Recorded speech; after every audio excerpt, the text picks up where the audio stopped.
boleh berjalan dengan baik. Untuk itu, mari kita satukan hati kita untuk mendengar firman Tuhan. Kita berdoa.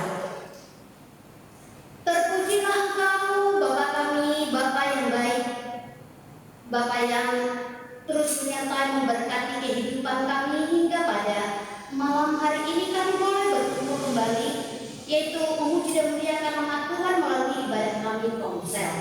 Oh Bapa, saat ini kami mau yaitu mendengar kebenaran firman Tuhan untuk kekuatan dalam hidup kami.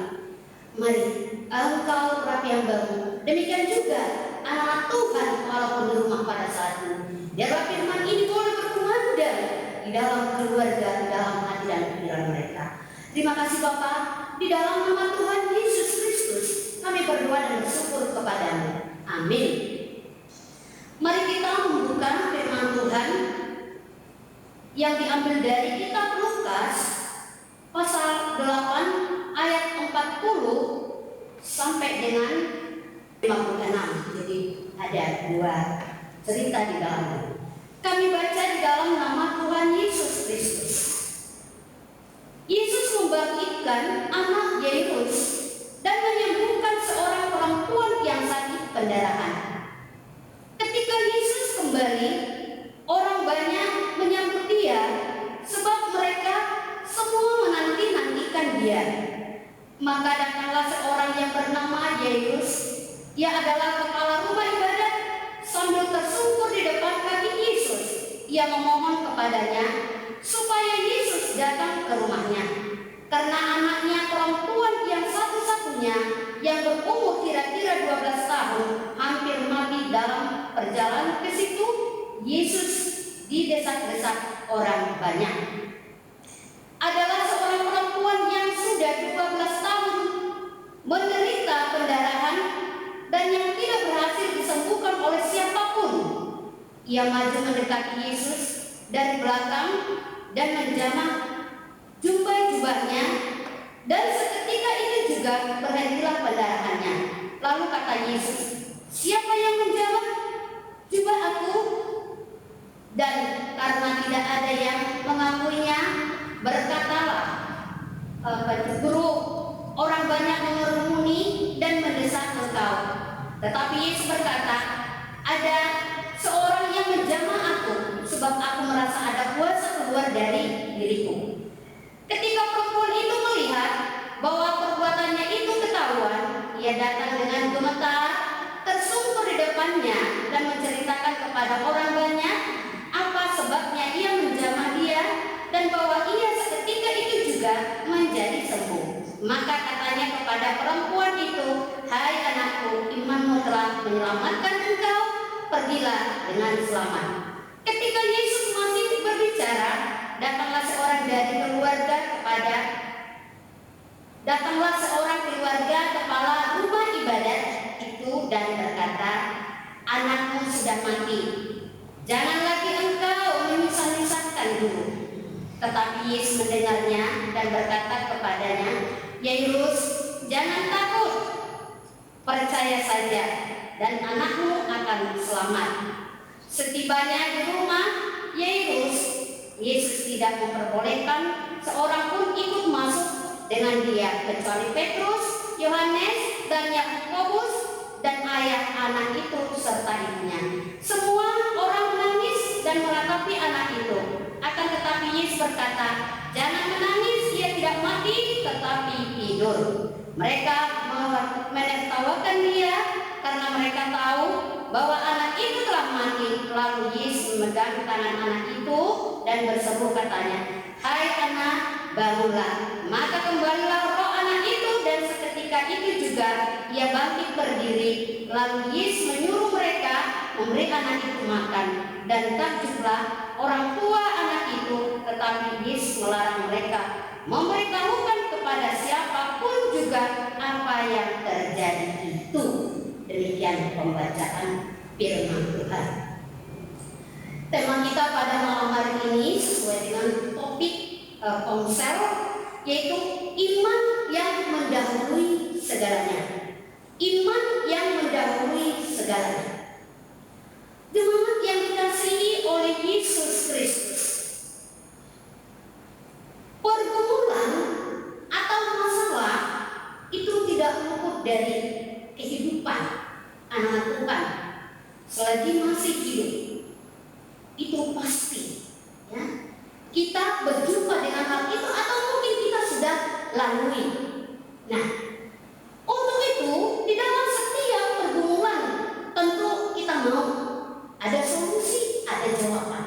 yang menjadi kerinduan kita.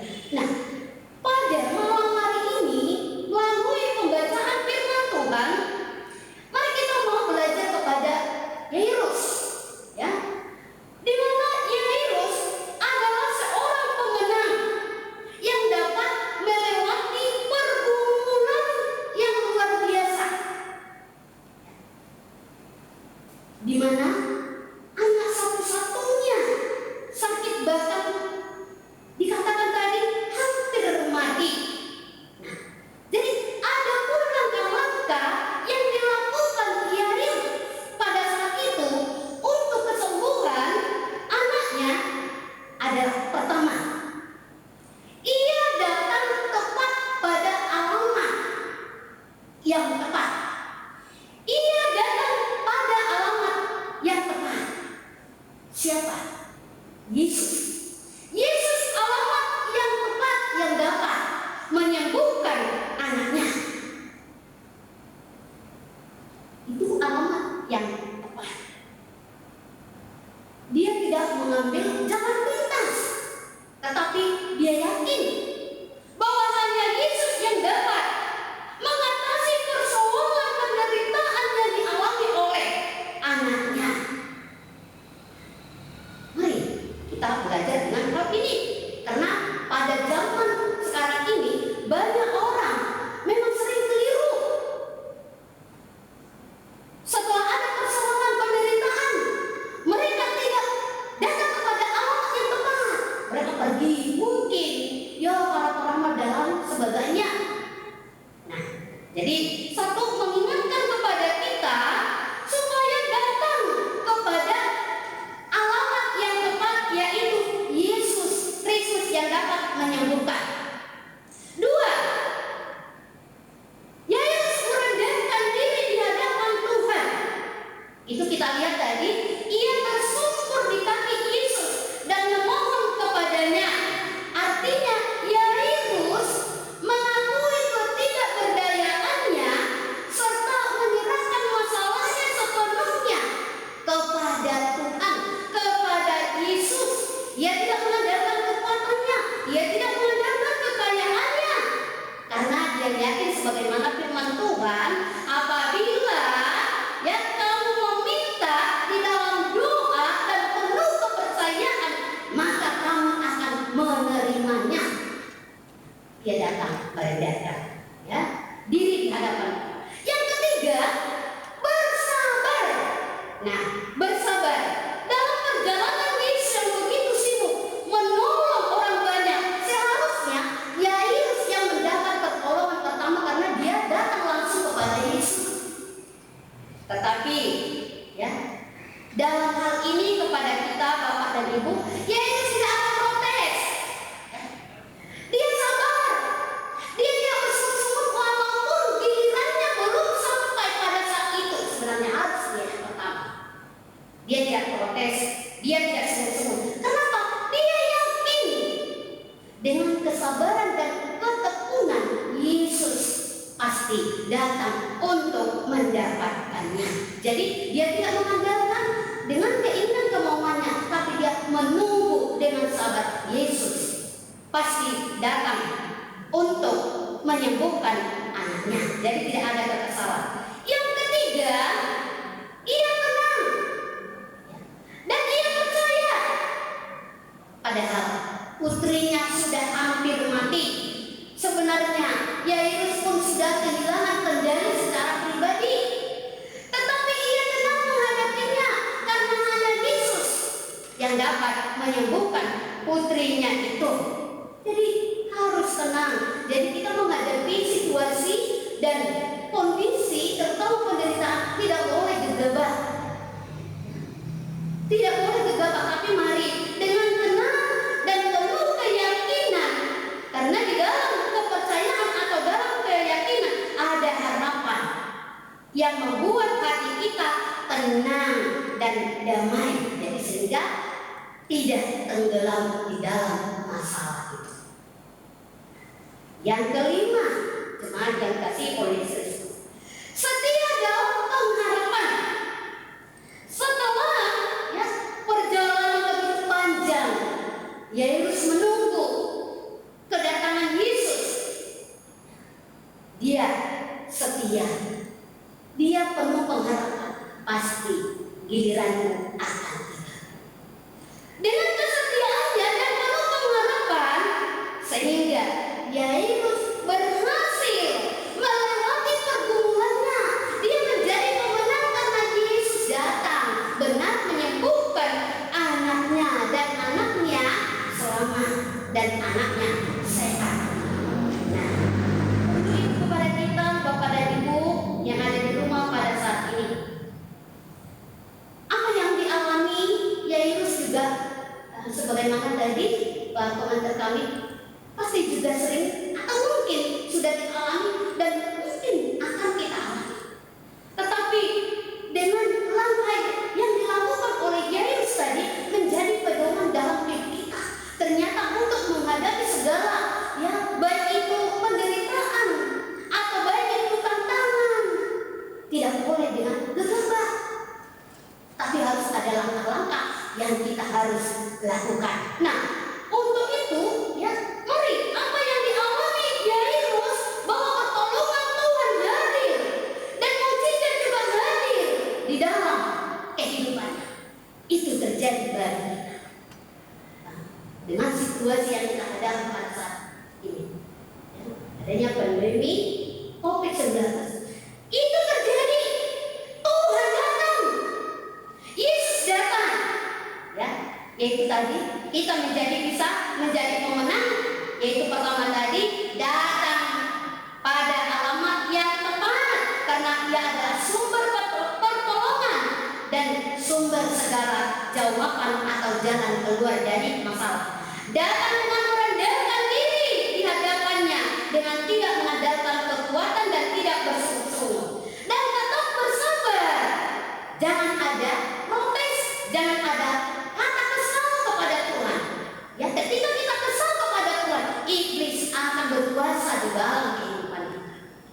Tapi mari tetap bersabar, jangan protes, dan tetap tenang dan percaya, karena kita berharap hanya Tuhan yang dapat mengatasi dan memberikan ketenangan, kedamaian di dalam kehidupan kita, yaitu dengan percaya sebagaimana tadi firman Tuhan, ya, yang telah kita baca, ya, bahwa iman mendahului segala sesuatunya. Tidak disebut satu perkara, segala sesuatunya. Jadi melalui firman Tuhan ini, yang terakhir, setia dalam pengharapan. Ini sikap kita sebagai anak-anak Tuhan. Setia dalam pengharapan artinya kita tetap berharap kepada Tuhan, ya. Bukan kehendak kita, tapi kehendak Tuhan yang kita harapkan di dalam kehidupan kita. Jadi mari, kelima poin tadi yang menjadi, yaitu langkah untuk mengatasi segala persoalan atau penderitaan, terutama masa situasi yang kita hadapi pada saat ini. Kami percaya di dalam ibadah ponsel kita ini, kami percaya Tuhan memberkati kita. Bagaimana kita supaya menjadi anak-anak pemenang, dalam arti pemenang, bisa melewati tantangan, bisa melewati masalah dan musibah yang terjadi di dalam kehidupan kita. Kita bisa menjadi pemenang. Mari belajar tadi kepada Yesus. Dia tidak mengandalkan kekuatan kemampuannya atau dia sebagai pejabat, tapi dia percaya hanya Tuhan yang dapat menolong dan menyembuhkan, memulihkan anaknya. Itu terjadi. Biarlah Tuhan memberkati kita, dan apa yang kita inginkan dengan situasi kondisi pada saat ini juga, bagaimana Yesus memberkati anaknya Yairus, itu juga terjadi bagi kehidupan kita. Terjadi di muka bumi ini, terjadi bagi negara kita, terus di kota kita ini, dan di dalam kehidupan kita, yaitu dengan COVID-19 dijauhkan daripada kehidupan kita. Biarlah boleh semuanya berlalu dan kita kembali boleh bersukacita sebagaimana sukacita Yesus. Anaknya sembuh, anaknya pulih. hidup itu kepada kita cuma dikasih oleh Yesus. Kami percaya, mari kita serahkan hidup kita dengan iman percaya kita, karena dengan iman percaya yang sungguh-sungguh itulah yang menyelamatkan kita. Amin. Tuhan memberkati kita dan biar Tuhan terus yang hidup dan tinggal dalam kita. Tuhan berkati, mari kita berdoa. Terima kasih Tuhan, terima kasih buat kebenaran firman-Mu yang begitu luar biasa, yang boleh mengingatkan kami di dalam situasi dan kondisi yang kami alami pada saat ini. Tidak beda dengan apa yang dialami oleh Yairus pada masa itu. Pergumulan yang luar biasa demikian juga pada saat ini. Kami percaya mukjizat Tuhan pasti hadir. Kasih Tuhan, kuasa Tuhan juga hadir untuk boleh menyapa kami, bahkan menjauhkan kami dari segala penderitaan dan tantangan COVID-19 ini. Terima kasih Bapak. Mari Tuhan memberkati keluarga-keluarga kami dimanapun berada. Di dalam nama Tuhan Yesus Kristus kami berdoa dan bersyukur kepada-Mu. Amin. Mari kita sama-sama yaitu mengucapkan doa, yaitu doa Bapa kami. Mari kita mulai. Bapa kami yang di surga, dikuduskanlah nama-Mu, datanglah kerajaan-Mu, jadilah kehendak-Mu di bumi seperti di surga. Berikanlah kami pada hari ini makanan kami yang secukupnya, dan ampunilah kami akan kesalahan kami, seperti kami juga mengampuni orang yang bersalah kepada kami. Dan janganlah membawa kami ke dalam pencobaan, tetapi lepaskanlah kami daripada yang jahat. Karena Engkaulah yang punya kerajaan dan kuasa dan kemuliaan sampai selama-lamanya. Amin. Kita menyanyikan doksologi kepada Allah Tripuji. Kepada Allah Tripuji, serta kepada Al-Masih, Roh Kudus mulia berkuasa dan berkasihan. Amin.